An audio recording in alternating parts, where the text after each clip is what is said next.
What's up, guys? I'm Tim Gettys. This is Colin Moriarty, and this is Nick Scarpino. Today, we are talking about Rogue One, a Star Wars story teaser trailer. I'm really excited about this. We saw a teaser image last night that was super like, what the hell? Right. Didn't expect this to come out now.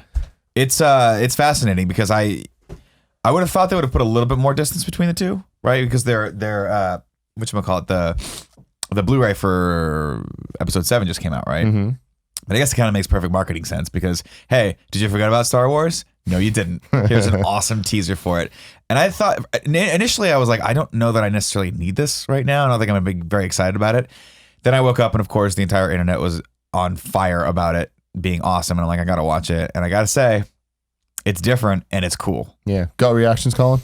Looks great. I mean, my whole reaction to Rogue One since it was announced was that I think I was definitely more excited about it than I was about the trilogy, about these standalones, and that I felt like it was going to be a better movie because it's confined to lore that we already know and love, so it's not making up a new story or anything like that. So I only watched it twice, and I was quite impressed with what I saw. Yeah, and I think in addition to what you're saying, not only is it confined to somewhere that we know, this is it. This is the story. We're going to see the end of this movie, and it's not going to be a post-credit scene setting up a trilogy. Here's some characters that you have questions about. What's Rey's history? I don't know. It doesn't matter. It's in and out. This is going to be a film, and I think that the titling of it too kind of says that. Yeah, like that's just really the cool. fact that it's Rogue One and the Star Wars is the small part. Tiny Star Wars word. That's cool because that's a key difference. That it could have just been Star Wars Rogue One. Yeah, I feel like that represents a different mentality of how they're approaching these one-off films, which I really, really respect and like. And we were talking earlier, and I think one of the things to me that really hit home about this was if you took out the Star Wars elements, does this still look like a cool film? And to me, the answer is yes. Like, I love that it feels different. It feels a lot more sinister and a lot more intense. Like it might be violent, more violent, and just like there's some beautiful, beautiful imagery in it that you don't necessarily traditionally see in a Star Wars film like that. There's that great shot of the Star Destroyer kind of coming at you and you think it's just pure darkness in the back, and then the Death Star kind of gets illuminated behind it, and you're like, this is just a different mentality, and I think it's cool. It'll be cool to see what Gareth Edwards does with this. And what Gary did with the story, largely because I think they have a little bit more leeway than they would with the main canon trilogy. Yeah, I think that the imagery they're nailing. Like it's very decidedly Star Wars, yeah, but it's also modern, and I that is something they did really well with Episode 7, and I like to see that they're continuing it because this is even harder. Episode 7 was in the future of the canon. This being in the middle of somewhere we know, it's like every single element we see, it's like, well, does that make sense within it? Because when we saw the prequels, it was kind of weird where some of the things felt more developed than they did at the time. I feel like this did in A New Hope, you know what I mean? I feel like this is cool where this feels it fits within A New Hope, and it fits in within that.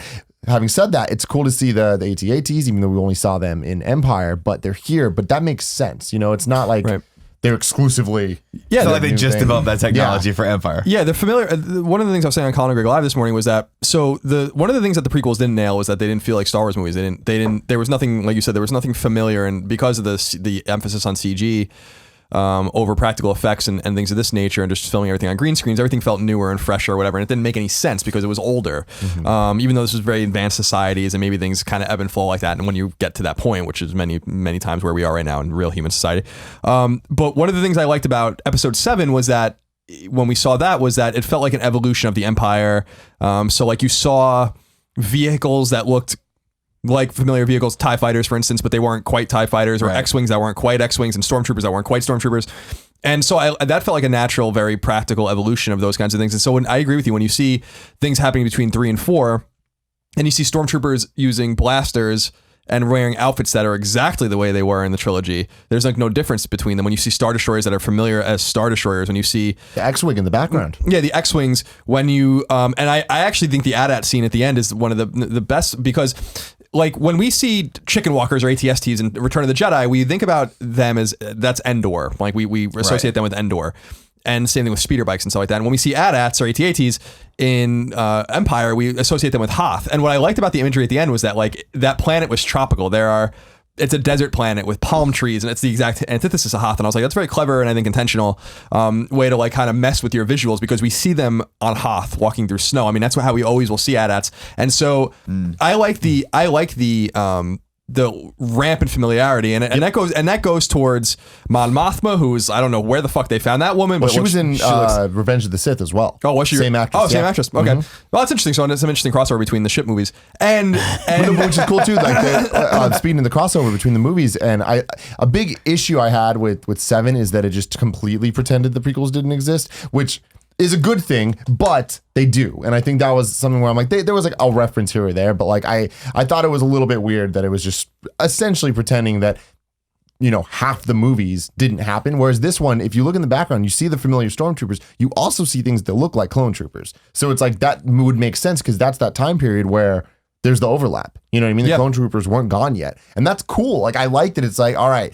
now it's really time to build what the canon is for better or worse. Yeah, and I also think that, I mean, there's two characters in particular. I don't even really care about like Felicity Jones's character at all. Like, sure. Like I'm really interested in if that was Tarkin and the guy and like it doesn't look like him to me. A lot of people are saying that it was, and I'm like, I don't think it is because they didn't even try to make the guy in the white. Yeah, yeah. I'm No, like, that's it looks like Grand Admiral something. I mean, he looks like what he's wearing. Yeah, Grand and so he looks like Thrawn from like when they draw Thrawn. Yeah, yeah. And so like I was like, so I was expecting. And he might still be in there. Tarkin's got to be in the movie, you would assume. Vader's definitely going to be in the movie. And there was that character with the black hood, like the black cape. Yeah. That was like kneeling before like a tube thing with the Imperial Guards around. Who's that? Like that's the biggest question. But I mean, and that, sorry to go back to your earlier point, Colin. This is what's crazy about this to me is like, you're right. I didn't even realize it till you said it. There is such a sort of underlining tone of familiarity to this that didn't actually resonate until you just said that, where you're like, we're seeing stormtroopers the way we originally saw them, the AT-ATs the way, like everything looks to me like Star Wars should look. Even the newer one, Episode 7, is still a little off and feels new, but this feels like just Star Wars. Yeah, dark. Like Tim was saying, dark and gritty and almost like, I don't want to say low budget like A New Hope was, because that's not really true, but something. The Jawas and the Tusken Raiders and like there's all this, like, they're not in this new movie necessarily, but like that kind of like gritty. We see the garbage droid kind of walking by, and it looks just as doofy and stupid as it always did. Garbage, yeah. It's like the other character I'm super interested in, apart from the Grand Admiral, is, and the questions I have about where Vader is and who's got to be in it, and Tarkin has to be in it. I don't know how you don't have Tarkin in the movie. I mean, that was one of the major philosophical challenges they're gonna have in making this movie, but also like who the samurai guy was, because it looked like he was.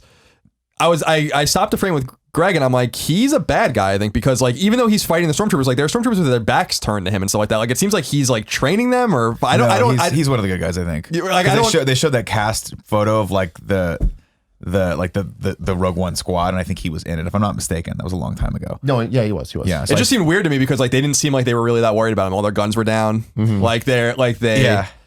But apparently he also was carrying a stick. He was a dude with a stick, so you know. But the cool thing I like, and who knows what, I might have missed something because I really only watched it twice. But one of the cool things I walked away from it as well, and seeing the imagery and stuff, is like I don't see any Force imagery or no lightsabers. Yeah. Well, and I'm like, that's cool because we are so focused on the Force and the Jedi, but like that's not a part of everyday life in that universe. In that galaxy, well, especially during that time period, right? Yeah, where it was exactly. like no one even. It was a myth. When this story is told, no one knows the Jedi are real. They just hear about this Lord. Yeah, Vader, the myths or whatever. What's going on. And so it's cool that we don't have to deal with that. Yeah. Like I would love to see this movie with literally no reference to the Jedi, no reference to the Force, and nothing magical or mystical happening at all. I think that'd be really cool. It'd be a first for the series, and so. That was one of the things I walked away from. Like, great, you don't have to pigeonhole someone with a blue lightsaber and someone moving something with his hands or whatever. It's cool. Right. That's great. And going back to the AT-ATs you were talking about them, you know, it's familiar because of like, you see them on Hoth, but now they're on this tropical island. I also thought it was cool that they looked a little bit more nimble than they used to, but that makes sense terrain-wise. And I think that's what I was talking about, the modernization, where it makes sense. You don't look at it and it's not like the prequels where you're like... It's not like they're running fast. yeah, they're not, you know, it's not that crazy, but they're not as like, you know, whatever, because they're walking in snow. Whereas here, it was like, you know, shallow sand. Yeah. It's very, very, very exciting to me. I think that the coolest thing was all the subtle clues of like what's to come. And I like that this trailer doesn't seem like it gives everything away. Like they could have showed Vader, they didn't. They could have, you know, shown the whole team together. There wasn't a single shot of everyone together. Like if you notice, like there's what's the main character's name? The girl, Jin or something. Well, her name is Felicity Jones. Yeah, exactly. Felicity Jones. You see her, and then you see all the different characters. You never see them together. You always see them doing their own thing. So I feel like everything we saw could be the first third of the movie. Like that's the joining them all together. We're not even seeing like a lot of that. We saw a couple shots of them on the Death Star, but like we don't get to even see them as a team yet. And I think that's a really important thing. It's the opposite of Batman versus Superman, you know, where we saw them as a team. So when it happened in the movie, it wasn't as impactful. Whereas with Avengers, there was that moment of them all getting together and then it paid off. And I think with this, it's cool because that's going to happen. Yeah. I mean, you wonder, it's just to clarify, her name is Jyn Erso. That's 2 words.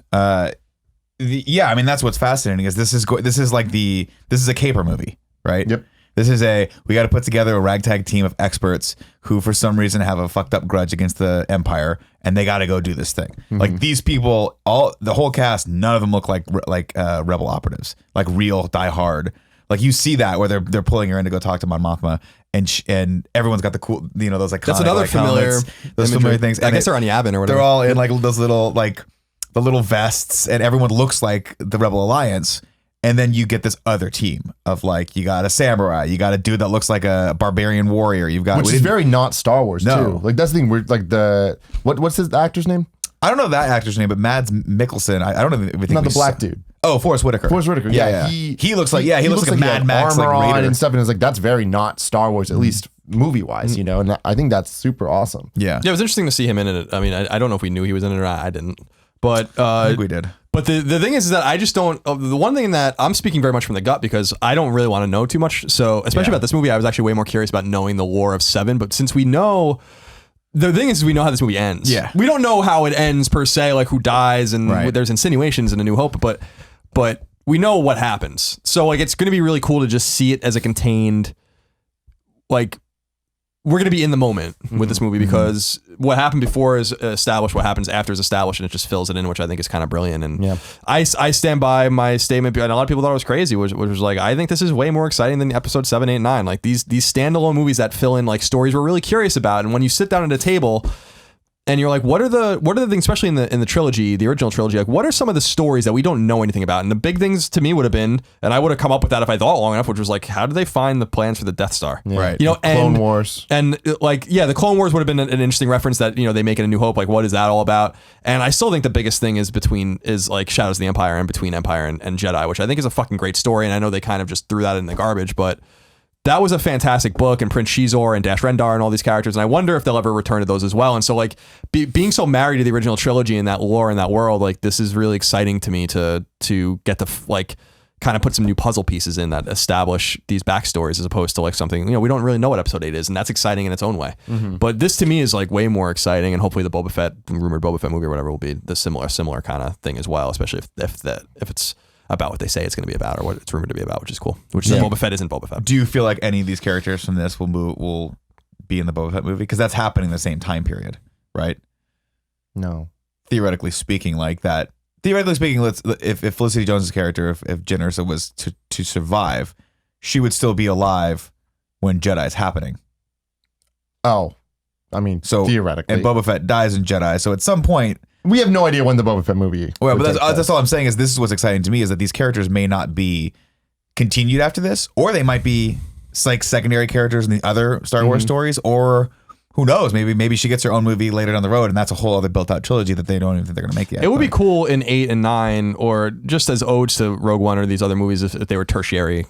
Like, it'd be fun, right? Just like in the background, even like they just never mention it. Like she's just there in the background, old. Again, this is world expanding, and I think that's the most exciting thing is that the expanded universe is now movies. You know, and we're getting this where it's like it's just as canon, it's film canon, and that's really cool and really crazy. And this looks really impressive. And I want to give a shout out. I was showing you this earlier that the final scene of the trailer when you see Felicity Jones in the Death Star thing, the lights kind of turn on right before you see the title screen.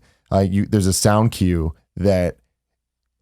It's not an exact, you know, rip sound effect, but it sounds like the final breath of Vader. Like the exhale of Vader.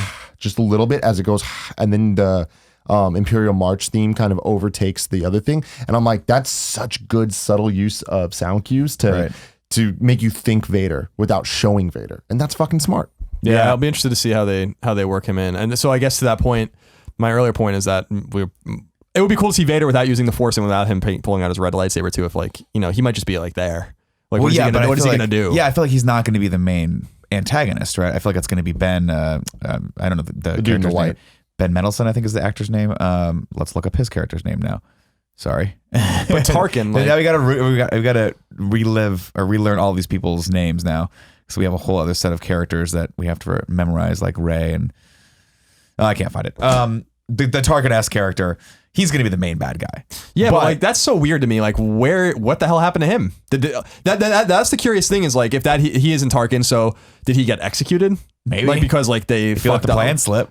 But like did they even not know the plans were out at all until the assault on the Death Star? Like these are the questions. Like so, this is like kind of going to fill in some but that's the interesting cool lore. thing, though. I mean, the Death Star had thousands of people on it. So when you think about it, the movie, we only know what an hour and 20 minutes told us. You know, so there's like there's so many other things going on. So yeah, we know Tarkin and we know Vader, but like there's a lot of other upper management. Involved. Is the insinuation that this guy's ahead of Tarkin either? Like, because like Tarkin's supposed to like Vader. The only guy Vader ever respected other than the Emperor was Tarkin. And I think that there's a lot of cool visual imagery going on in this trailer that even kind of sets up that there is hierarchies because it shows the guy in white, you know, in that awesome shot of him walking out of the water as like there's fucking war and dead bodies all around him in that fucking badass white cape, and that immediately cuts to the dude in the black hood bowing down to something in front of him, and it's like I just like that. It looks oddly reminiscent, by the way, of like Vader's private chamber. You know, talking to the Emperor. So yeah, talking to the Emperor. So like that's yeah. We see what do they call the guys in red? The Imperial Guards. Yeah, I mean it's so good. But I think they did that cut on purpose, and I think that it's to show that guy is important and that he fits in line with potentially the Emperor and Tarkin and Vader. So yeah, I'll be interested to see. I just have this fixation with like how they're gonna like work in Tarkin if it at all, because he has to be in it. I mean, like A New Hope establishes him as like a really important character.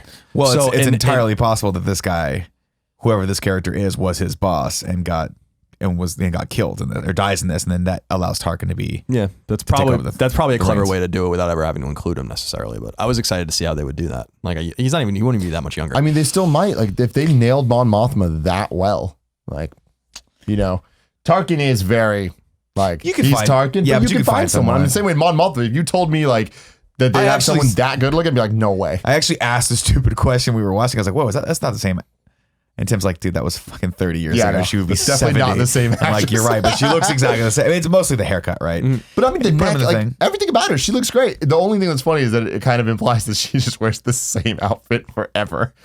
But you know, I mean, whatever. that's her. I mean, if that's like her uniform, right? Yeah. But I don't know. I don't really understand how she fits into all of this either, because she never came off to me as a soldier, like a general, right? With all the flowy gear and all that stuff. Yeah, like, Akbar came off as like, I'm the general. Yeah, Akbar was like definitely military. I don't know. I've never read about Mon Mothma. I don't know, but she always seemed like to be like the political leader. Yeah, in the current canon, like with the comics and stuff going on, she's kind of the political leader that is involved with the military side. So she kind of like commander in chief. Or exactly. Something. Yeah. Oh, okay. So she's more like a politician or less. It's like kind of like a middleman between the two. Got it. Okay. But yeah, I mean, she like there was a Princess Leia miniseries, and she kind of like oversees all that. When Alderaan's gone, is Princess Leia still a princess? How does that work? What does she get transitioned over to? That type of stuff. Got it. Okay. So. Yeah, and the one thing I'll say, you know, I just want to express this, and I expressed this a little bit on Twitter, and I think on the show today on Colin and Greg was, there's some people, and it's a very small minority. I don't want to give them too much of a voice, but I do want to say like there's some people that are upset that like it's another female lead, and I don't really understand that. Like I feel like I'm not. People that know me well know that I'm not about diversity for diversity's sake. I don't think that that's a positive thing in fiction. I think you have to be true to your fiction, but I think that like Star Wars has always empowered women. Mon Mothma is a great example of that, and so is Princess Leia, obviously. So, and even when you learn about some other female characters in the old EU canon and stuff like that, like Mara Jade and stuff, even though she doesn't exist anymore. So, to me, it seemed like a logical thing to have another female lead, and I think that it is positive for the story. I think it's empowering. Not necessarily for men or for women, but just for Star Wars fans. Like we've had the female perspective before. I don't understand like why this is such a big deal. We had Padme, we had Leia, now we have the new movies that really focus around a woman as well. So to me, it's like I just want to throw that out there that I think it's positive. I think people are being like really crazy about this particular part of it because if it's so important for you to have a male lead, well, just go Watch to any movie Netflix ever, and you'll find your male lead, and I guarantee you there'll be more male leads there. And I'm with a lot of people that are saying like you don't want to just shove things in for any reason, but you're not giving this one complaint that I'm seeing is just not giving them the reason or any chance rather to flesh it out and explain why this might be prevalent or why it might work. And I think it's kind of compelling and interesting. And I also think it's empowering for young girls that like, and women or whatever. I know that both of my sisters are huge Star Wars fans, and they were both jazzed to just see another female lead or whatever. And they're as hardcore Star Wars fans as I am. It's not like they have a problem with Luke or Han. My sister Dana doesn't really like Felicity Jones, and she made that pretty clear in her text messages today. But so I just wanted to throw that out there as well, that I think people are really not giving, like, there's nothing to complain about yet. Let's give them a chance to give us something. I'm sure we'll find it. Sure. Let's just give them a chance to do that. And I just think that's such a silly thing. Like, you have to have a male lead to establish Star Wars. Like, Star Wars has always been about strong females as well as strong males. I actually think that there's a pretty equal combination of them when you think about the protagonists. So, and I think up to this point they've done a great job at like making that feel like natural, right? Like, to your earlier point, I can understand if it was unnecessarily shoehorned in, but nothing about this trailer, I didn't even think about it until you just mentioned it right now. I didn't think about it until I just saw it on Twitter. Yeah. I was like, because I tweeted out like, wow, what a great, because also what a great trailer. And then, let's be honest, like, too, like when you look at that original, like when you look at the cast list, yes, it's a female lead, but everyone else in the movie is male except for Mon Mothma. Like, not everyone obviously, but like anyone in that trailer, how many females do you remember seeing?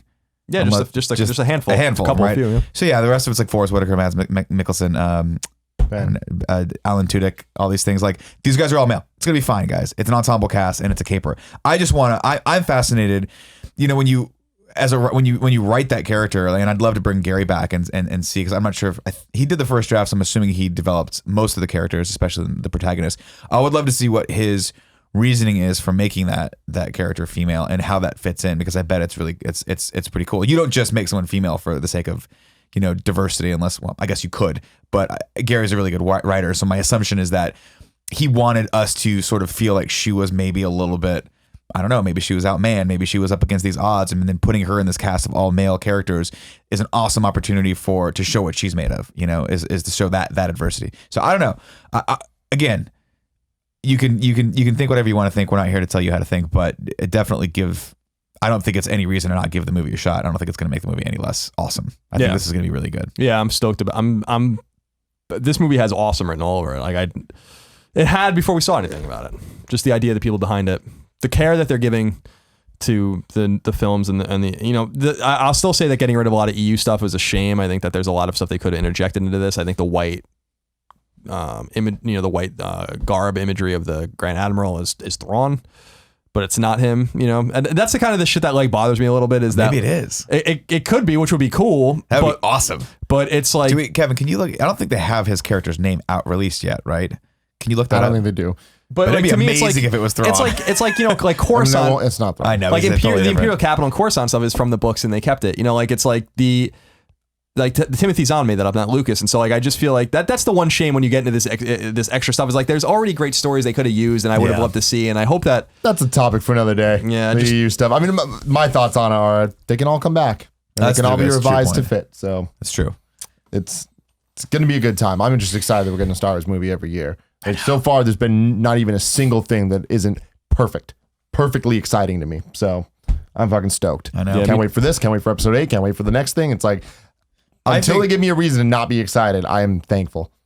I think that I'm more excited for this than I am episode 8, not just because it's coming out faster. Episode 8 cannot come soon enough. Well, I mean, obviously I'm going to watch the shit out of episode 8, but this, I think, is the first time that this is groundbreaking. I mean, this is the first time that they've taken an already established series like this, as big as this, and said, let's have some fun with what's happening over here, right? We've sort of seen it a little bit with the Marvel movies, but not really. Like, I guess they're working backward, right? Like, this is like, it's not really precedented at what they're doing, which is cool. I mean, I think the biggest difference is these are less spin-offs and then more being looked at as movies. Yeah, but I mean, I guess the point is, like, we've had the Wolverine movie is probably the closest thing we can that's probably good associate with this, right? But that's still a massively main character. Mm-hmm. It's not like they took Iceman and was like, yeah, let's just go make his story. I mean, even that wouldn't be right. I mean, I guess Harry Potter's doing it now, but they are, and that's cool. Yeah. Right, and I'm excited for that too. But I feel like Harry Potter, I don't know if that's going to have the same level of excitement as Star Wars, just because, I don't know, it really did center around Hogwarts and like what was going on there. So you were less I mean, the world of magic that they created was awesome, but it was really about kind of like going to the school and being a teenager and, you know, kind of a coming of age story. That was the main thrust of it. I will say that just the themes, like the word, really just a word, like episode 7 was safe. And I think that's fine. Yeah. Rogue One is familiar. And I think that's also fine. Yep. Yeah. And then episode 8 will be new. I hope so. If Empire 8 is like Empire, or episode 8 is like Empire, which it could very well be, then that's going to be a huge problem for them at that point. But I think that starting out like this with these 2 movies, safe and familiar, is exactly what we need. Yep. After the fucking disastrous prequels. I also like that we're at a point with Star Wars that's saying that if episode 8 is like Empire, that's going to be a problem. Well, it is, because that's a great statement. I get what you're saying. Because, I'm just saying because awesome episode, now that we're talking about episode 7 here, but episode 7 is beat for beat A New Hope. Like, there's nothing different about it. You know, like in terms of like the arc, it's the fucking exact same movie, but that's what they needed to do. And I think with this, what they needed to do was have a touchstone to the past as well. And I think they're doing that with this, but now they must move on. Yeah. You know, after this or whatever. So I think that we're gonna have much interesting conversation in the next couple of years about it's gonna be fucking because awesome. if they have the dark brooding Empire thing in episode 8, I'm gonna be like, guys, like you know, you have to have that arc where the protagonists are in trouble and things seem bad or whatever, but that's gonna be the middle of the story, of course, but you cannot replicate Empire. Yeah, it can't be like it's, you know, they're on a base and it's getting attacked. But here's the problem. Like, remember how did Empire Strikes Back start, right? Didn't it start with them? Like, didn't it start with him going to Hoth? Not Hoth, excuse me. What are you thinking? Dagobah? Dagobah. He goes to Dagobah after Hoth. Is it like it's after It Hoth? starts Okay. with Hoth, the fight. But either way, it's like he's training with Yoda, and everyone else is doing something else. That is oddly familiar to where we're starting our story off, right? We'll see. Like, kind of beat for beat, but see. That's why I'm not super excited about 8, because I'm scared of 8. I'm scared of but 8 I'm not too. scared of because 7 was so good. So I whatever. Unless they go full bore into it and they bring back Billy D. Williams. Just bring Ladies him and back. gentlemen, this has been the Kind of Funny Reacts to Star Wars Rogue One, a Star Wars story, whatever the fuck it's called. Rogue One, a Star Wars Let us know story. in the comments what you think about this. Share this video with all your friends. Until next time, I love you.